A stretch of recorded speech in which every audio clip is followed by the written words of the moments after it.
Hello students, कैसे हैं आप सब लोग? सब बढ़िया। हमने डाइजेशन एंड अब्जॉर्प्शन जो चैप्टर है उसमें अभी तक क्या क्या देखा। हमने अलग अलग पार्ट्स देखे एलिमेंट्री कैनाल के, जो माउथ से स्टार्ट होकर के एनएस तक जाती है। देन हमने डाइजेस्टिव ग्लैंड्स के बारे में बात की थी। सैलिवरी ग्लैंड, लीवर और पेंक्रियाज के बारे में हम अच्छे से डिस्कस कर चुके हैं। अब हम बात करते हैं उनके डाइजेशन के बारे में। जो फूड है, कार्बोहाइड्रेट्स हैं, प्रोटीन्स हैं, फैट्स हैं, ये सब कंपोनेंट हैं, इनके डाइजेशन के बारे में हम देखेंगे कि किस किस तरीके से इनका डाइजेशन होता है। कार्बोहाइड्रेट का डाइजेशन अगर हम बोलें तो कहाँ स्टार्ट होता है? हमने बताया था कि माउथ या बक्कल कैविटी में कार्बोहाइड्रेट डाइजेशन जो है वो स्टार्ट हो जाता है। और प्रोटीन डाइजेशन की बात करें तो कहाँ स्टार्ट होता है? स्टमक के अंदर। ठीक है, उन सभी को आज हमें डिटेल में देखना है। ठीक से पहले हैं steps in holozoic nutrition. Holozoic nutrition का मतलब क्या होता है? वो न्यूट्रिशन जिसमें कोई भी फूड पार्टिकल है वो पूरा का पूरा इंगल्फ करते हैं। लाइक अमीबा के केस में हो गया, ह्यूमन बींग्स भी होलोजोइक न्यूट्रिशन शो करते हैं। ठीक है, उसमें कुछ स्टेप्स हैं। कौन कौन से? इंजेशन। इंजेशन नाम से पता चल रहा है कि इंजेस्ट करना किसी चीज़ को। कोई भी फूड पार्टिकल है उसको हम इंजेस्ट करते हैं, उस प्रोसेस को बोलते हैं इंजेशन। Then propulsion.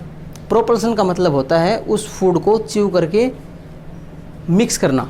ठीक है, या फिर ये बोल सकते हैं कि मोमेंट ऑफ फूड, उस फूड की मोमेंट करवाना, उसको हम बोलते हैं प्रोपल्सन।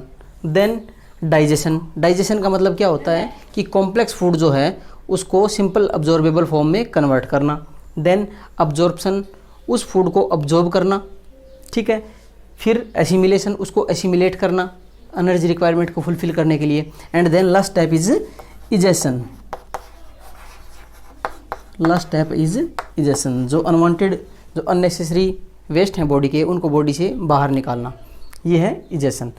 लेकिन प्रोपल्सन जो है ये हायर मेडिकल की बुक्स में ही इसको इंक्लूड किया जाता है। हमारे सिलेबस में सिर्फ ये ध्यान रखना है, ingestion, digestion, absorption, assimilation and egestion, these are the 5 steps. अब हमें डिटेल में देखना है इनके बारे में। क्लियर है बात? अब बात करते हैं हम इंजेशन के बारे में। सबसे पहला स्टेप कौन सा है? इंजेशन, कि इंजेस्ट करना किसी भी चीज़ को। ठीक है, देन 2 टाइप के एनिमल्स होते हैं। एक तो बोलते हैं माइक्रोफेगस एनिमल्स। माइक्रो का मतलब नाम से पता चल रहा है छोटे, एंड एक होते हैं मैक्रोफेगस एनिमल्स। तो माइक्रोफेगस एनिमल्स कौन से होते हैं? जो माइक्रोस्कोपिक पार्टिकल्स के ऊपर डिपेंड करते हैं उनको हम बोलते हैं माइक्रोफेगस एनिमल्स। एंड मैक्रोफेगस जो लार्जर पार्टिकल्स के ऊपर डिपेंड करते हैं, फीड करते हैं। ठीक है, देन प्रोपल्सन हमने बताया था कि फूड की movement through the alimentary canal, उसको हम क्या बोलते हैं? प्रोपल्सन। ठीक है, अब अगला स्टेप है डाइजेशन का। डाइजेशन आप जानते हो कि the process of conversion of a complex food substances into simple absorbable form. ये ध्यान रखना आपको, सिंपल अब्जॉर्बेबल फॉर्म में उसको कन्वर्ट करना, उसको हम बोलते हैं डाइजेशन। 2 टाइप का होता है, mechanical digestion and chemical digestion. Mechanical digestion refers to the process of chewing food substance जो हमने लिया है, जो बोलस है। बोलस क्या होता है? जो फूड पार्टिकल हमने लिया है, चाहे रोटी हो चाहे ब्रेड हो, उसको हमने माउथ में लिया है, सलाइवा के साथ वो मिक्स होगा, उसको बोलस बोलते हैं। सो उसको च्यू करना, उस प्रोसेस को बोलते हैं मैकेनिकल डाइजेशन। ठीक है, एक चीज़ और ध्यान रखनी है आपको कि mechanical digestion and chemical digestion ये दोनों कहाँ स्टार्ट होते हैं? बक्कल कैविटी में स्टार्ट होते हैं। देन केमिकल डाइजेशन का मतलब है कि जो फूड हमने लिया है मैकेनिकली डाइजेस्ट कर लिया, उसको मतलब च्यू कर लिया, अब उसके ऊपर एंजाइमेटिक एक्शन करना है। एक लाइन बोलते हैं कि we should eat the liquids and drink the solids. तो आप बोलेंगे कि ये कैसे पॉसिबल है? तो हम ये बोलेंगे कि इसका मतलब ये है कहने का कि जो भी हम खा रहे हैं, चाहे कुछ भी हो, चाहे रोटी हो चाहे वो ब्रेड हो, उसको इतनी बार च्यू कीजिए कि वो लिक्विड फॉर्म में हो जाए। और अगर वो लिक्विड फॉर्म में होगी तो इसका क्या फ़ायदा होगा कि उसके ऊपर एंजाइम्स जो है वो अच्छे से एक्ट कर सकते हैं फिर। ठीक है, तो ये बोलते हैं। और जैसे कोई लिक्विड अगर आप लेते हो, चाहे आप दूध लें चाहे पानी लें, तो उसको ड्रॉप बाय ड्रॉप लेना चाहिए, सिप बाय सिप करके उसको पीना चाहिए। ऐसे नहीं कि एकदम से ही पी लें, सो दैट कि एंजाइम्स जो हैं उनके ऊपर प्रॉपरली एक्ट कर जाएँ। ठीक है, so mechanical and chemical digestion they start in buccal cavity. ठीक है, then chewed food plus saliva, उसको हम क्या बोलते हैं? बोलस। अभी हमने क्या बताया कि जो च्यूड फूड है, जो फूड को हमने चबाया है मैकेनिकल डाइजेस्ट करके, सलाइवा के साथ वो मिक्स होके क्या बना लेता है, बोलस बना लेता है। क्लियर है। अब हम बात करेंगे components of our daily diet. हमारी डेली डाइट लेते हैं हम, उसकी क्या क्या कंपोनेंट्स होते हैं। सो कार्बोहाइड्रेट्स, ठीक है, कार्बोहाइड्रेट्स अलग अलग टाइप के हो सकते हैं। मोनोसेक्राइड होते हैं, डाइसेक्राइड होते हैं, पॉलीसेक्राइड होते हैं। तो मोनोसेक्राइड के एग्जांपल हम ग्लूकोज बोल देते हैं, ठीक है, फ्रक्टोज बोल देंगे। डाइसेक्राइड का मतलब है, देखो मोनो का मतलब एक, सेक्राइड का मतलब होता है, सेक्रिन जो वर्ड है वो होता है शुगर के लिए। सो मोनोसेक्राइड ग्लूकोज है, फ्रक्टोज है। डाइसेक्राइड में लैक्टोज हो गया और पॉलीसेक्राइड में स्टार्च सेलुलोज हो गया। सो कार्बोहाइड्रेट्स में स्टार्च जो कि पॉलीसेक्राइड है, सेलुलोज पॉलीसेक्राइड है, देन लैक्टोज डाइसेक्राइड है। ग्लूकोज और लैक्टोज के कम्बिनेशन से लैक्टोज मिलता है। देन सुक्रोज ग्लूकोज और फ्रक्टोज के मिक्सचर से, देन फ्रक्टोज, ये सब कार्बोहाइड्रेट्स होते हैं।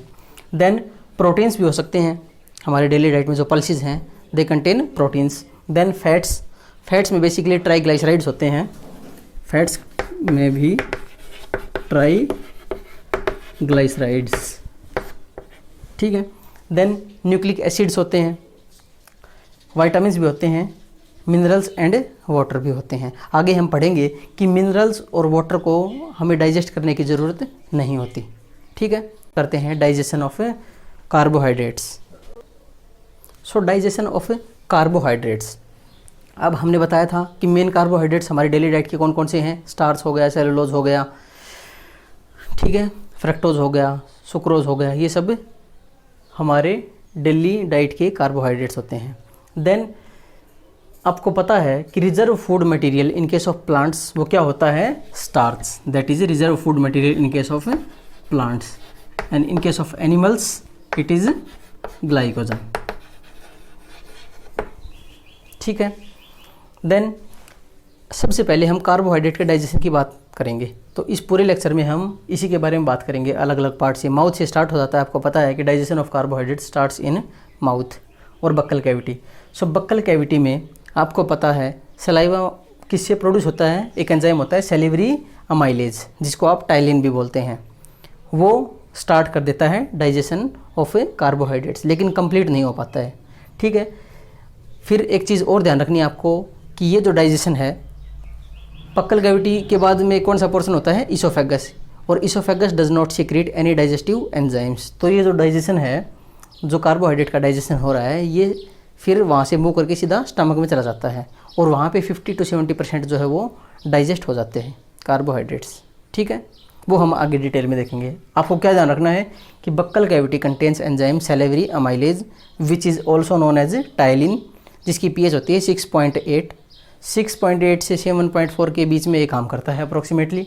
देन ये क्या करेगा, जो स्टार्च है, जो हमने कॉम्प्लेक्स फूड पार्टिकल खाया है, उसको ब्रेक कर देगा ये किन किन में, maltose, isomaltose and limit dextrins. Maltose, isomaltose glucose के ही फॉर्म होते हैं। माल्टोज बेसिकली अगर दो ग्लूकोज मॉलिक्यूल्स को ज्वाइन करें तो माल्टोज बनता है, तो अगर माल्टोज टूटेगा तो दो ग्लूकोज के मॉलिक्यूल बनेंगे। ऐसे ही आइसोमाल्टोज बनेगा, आइसोमाल्टोज जब टूटेगा तो भी दो ही ग्लूकोज के मॉलिक्यूल बनेंगे।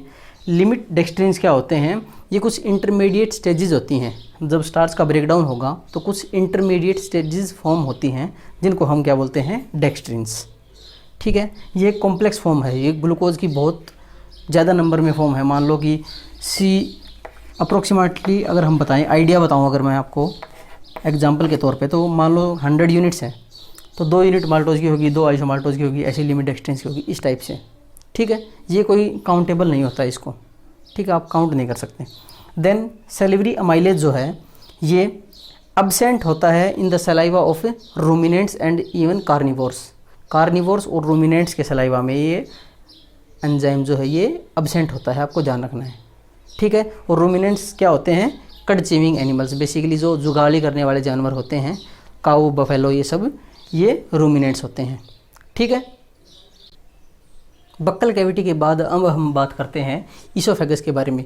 इसोफेगस जिसे आप फूड पाइप भी बोलते हो, और आप जानते हो कि फूड पाइप के अंदर कोई भी डाइजेस्टिव एंजाइम प्रेजेंट नहीं होता है। देन ये सिर्फ एक पैसेज है कि फूड जो है वो बक्कल कैविटी से आगे स्टमक तक पास कर दें, ठीक है। यहाँ पे क्या होता है, डाइजेशन ऑफ स्टार्च या glycogen continues in oesophagus. Starch हो जो प्लांट का रिजर्व फूड मटेरियल है, चाहे ग्लाइकोजन हो, उसका डाइजेशन कंटिन्यू रहता है ईसोफेगस में ड्यू टू टाइलिन, क्योंकि टाइलिन तो प्रेजेंट है ना वहाँ पे। सो आपको ये चीज़ ध्यान रखनी है कि ईसोफेगस में भी डाइजेशन स्टार्ट रहता है। कई बच्चे क्या सोचते हैं कि ईसोफेगस कोई एंजाइम सीक्रेट नहीं करता, तो क्या करेगा, वो डाइजेशन सिर्फ माउथ में होता है, वहीं पे ख़त्म हो जाता है। ऐसा नहीं है, टाइलिन एंजाइम जो है वो वहाँ भी तो प्रेजेंट है ना, तो वो सीधा स्टमक में आ जाएगा।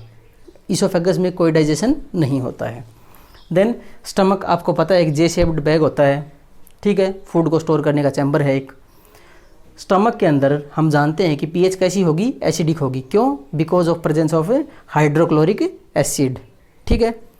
अब जो बोलस है, जो फूड हमने खाया था बोलस, वो एसिडिक कंटेंट्स के साथ मिक्स हो जाता है, उनको बोलते हैं काइम, CHYME। हमने पहले भी इसके बारे में बताया था कि bolus plus acidic contents of stomach it comprises क्या, काइम। ये काइम की फॉर्मेशन करता है।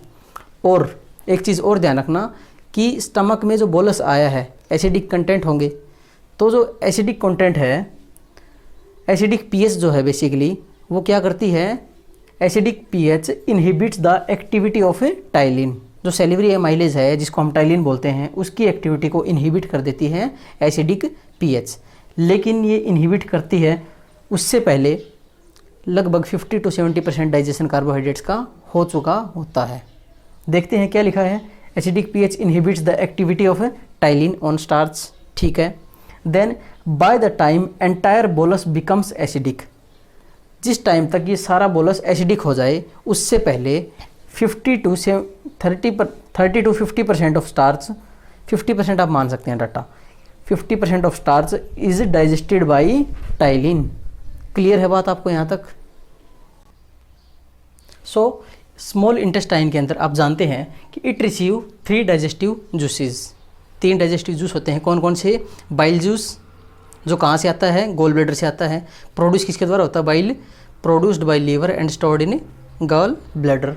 देन पैंक्रेटिक जूस, और तीसरा होता है इंटेस्टाइनल जूस जो स्मॉल इंटेस्टाइन खुद प्रोड्यूस करती है। सो बाइल जूस के बारे में आप ये जानते हो कि bile juice does not contain any digestive enzyme. Bile juice कहाँ प्रोड्यूस होता है?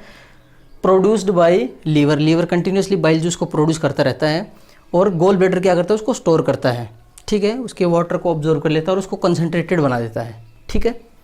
देन इतना ही ध्यान रखना आपको बाइल जूस में। Then pancreatic juice, it is produced by, किसके द्वारा प्रोड्यूस होता है? हमने बताया था कि एक्सोक्राइन पोर्शन जो है पैंक्रेटिक एसिनाई या फिर एसाइनर सेल्स ऑफ पैंक्रियाज, उसके द्वारा पैंक्रेटिक जूस प्रोड्यूस होता है, ठीक है। Pancreatic juice is produced by pancreatic acini and it contains the following enzymes. इसमें कौन सा एंजाइम होते हैं? पैंक्रेटिक अमाइलेज, ये ध्यान रखना आपको। इसका दूसरा नाम अमाइलोप्सिन भी बोलते हैं इसका। पैंक्रेटिक अमाइलेज का दूसरा नाम होता है अमाइलोप्सिन, ठीक है। ये क्या करता है बेसिकली, जो स्टार्च बच गया है, ठीक है, लगभग 30 to 50% डाइजेशन तो अभी हमने देख लिया था कि स्टमक के अंदर कंप्लीट हो गया था। देन जो बच गया स्टार्च उसको कन्वर्ट कर देता है, it digest remaining starch into किस किस में? Maltose, isomaltose and limit dextrins में। क्लियर है बात? देन ये जो है ये पैंक्रेटिक अमाइलेज ये क्या करता है? It can digest cooked and uncooked starch. ध्यान रखना आपको कि कुक्ड और अनकुक्ड स्टार्च को भी डाइजेस्ट कर देता है। लेकिन जो सलाइवरी अमाइलेज था हमारा, जो कहाँ प्रेजेंट था? बकल कैविटी में था, वो सिर्फ और सिर्फ कुक्ड स्टार्च को डाइजेस्ट कर सकता है। ये चीज़ ध्यान रखनी है कि salivary amylase can digest only cooked starch, but the pancreatic amylase can digest cooked and uncooked starch, ठीक है। अब हम बात करते हैं इंटेस्टिनल जूस के बारे में। अब इंटेस्टिनल जूस के बारे में अगर हम बात करें तो ये फॉलोइंग एंजाइम सीक्रेट करता है। कौन कौन से? इंटेस्टाइनल अमाइलेज, ये क्या करेगा बेसिकली? स्टार्च को ही तोड़ेगा, किस किस में? Maltose, isomaltose and limit dextrins में, ठीक है। It breaks starch into maltose, isomaltose and limit dextrins. Clear है? देन बात करेंगे माल्टेज की, तो माल्टेज किसके ऊपर वर्क करेगा? माल्टोज को तोड़ेगा। It breaks maltose into, maltose को ब्रेक करेगा इनटू 2 मॉलिक्यूल्स ऑफ ग्लूकोज। ठीक है, 2 ग्लूकोज मॉलिक्यूल अभी हमने बताया था कि 2 ग्लूकोज मॉलिक्यूल कंबाइन करके क्या बनाते हैं, माल्टोज शुगर बनाते हैं, माल्ट शुगर जिसको बोलते हैं। देन आइसोमाल्टोज, ये क्या करेगा, आइसोमाल्टेज एंजाइम है, तो आइसोमाल्टोज शुगर को 2 मॉलिक्यूल ऑफ ग्लूकोज में कन्वर्ट कर देगा। ये भी सेम क्या बनेगा, यहाँ पे भी 2 मॉलिक्यूल्स ऑफ ग्लूकोज। क्या ब्रेक हो रहा है, आइसोमाल्टोज ब्रेक हो रहा है। देन सुक्रेज क्या करेगा, सुक्रोज ब्रेक हो करके सुक्रोज किस में कन्वर्ट हो जाएगा, ग्लूकोज प्लस फ्रक्टोज।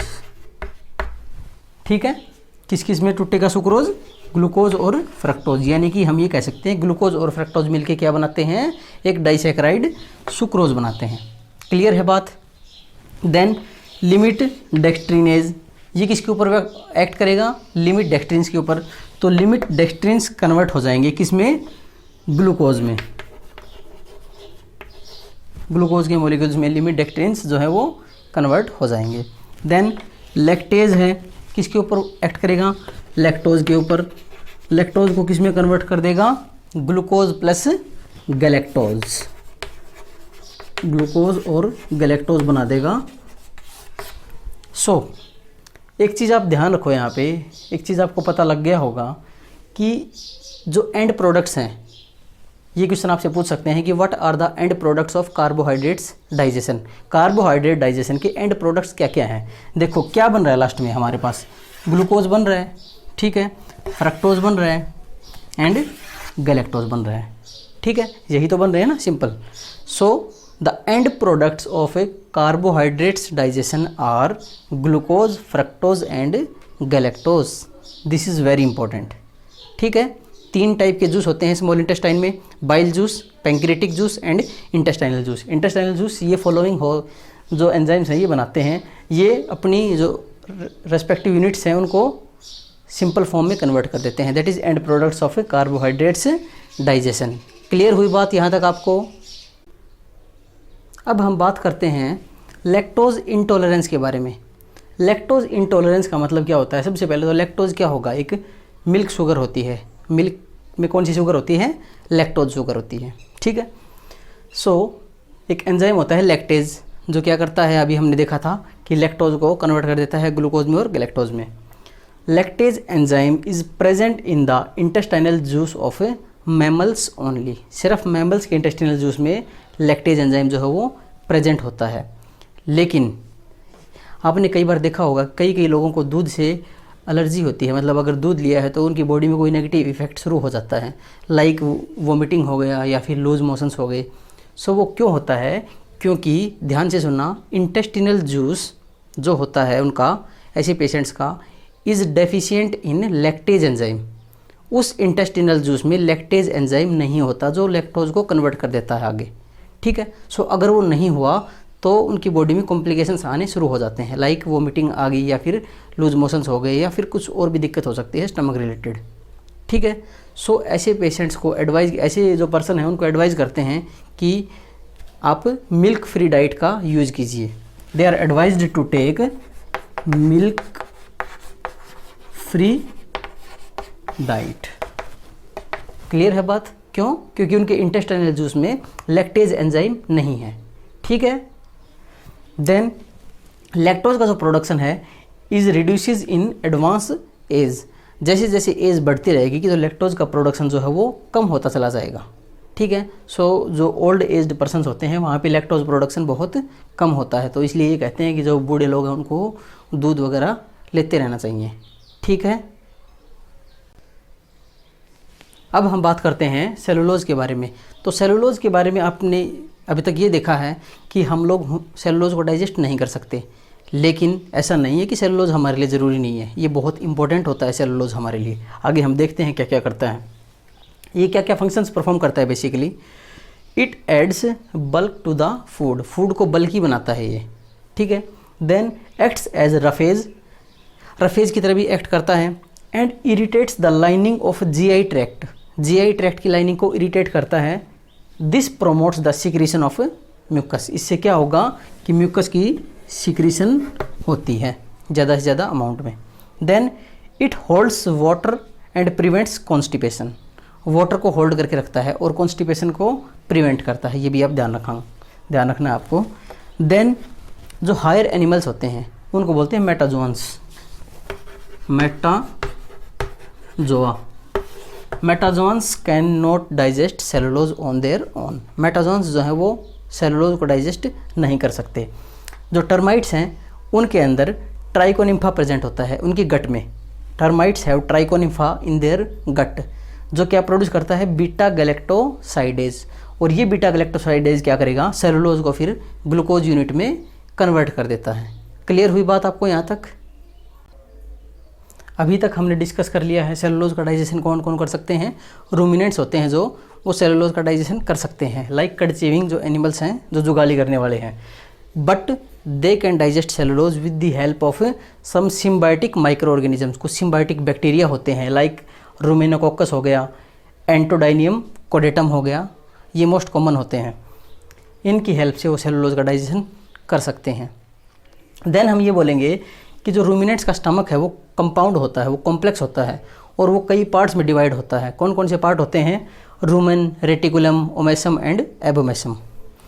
इतना ज़्यादा डिटेल में आपको ध्यान नहीं रखना है, सिर्फ आप नेम ध्यान रख लेना कि रूमेन होता है, रेटिकुलम, ओमेसम एंड एबोमेसम, और उनका जो स्टमक होता है वो कंपाउंड होता है।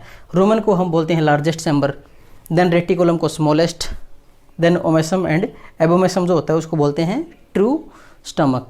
सो हमने आज की क्लास में क्या क्या बात की है डाइजेशन ऑफ कार्बोहाइड्रेट्स के बारे में, कौन कौन से कार्बोहाइड्रेट्स होते हैं बेसिकली, कहाँ से डाइजेशन स्टार्ट होता है, बक्कल कैविटी में स्टार्ट होगा डाइजेशन, देन कहाँ पे कंप्लीट होता है, स्मॉल इंटेस्टाइन में, वहाँ पे स्मॉल इंटेस्टाइन में अलग अलग जूस होते हैं, pancreatic juice, intestinal juice, bile juice, ठीक है।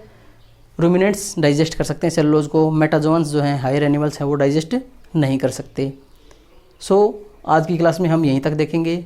कोई डाउट हो तो आप मुझे कमेंट सेक्शन में पूछ सकते हैं। तब तक आप ज़्यादा से ज़्यादा चैनल को लाइक और शेयर कीजिए, ज़्यादा से ज़्यादा इस इन्फॉर्मेशन को स्प्रेड कीजिए। Thank you.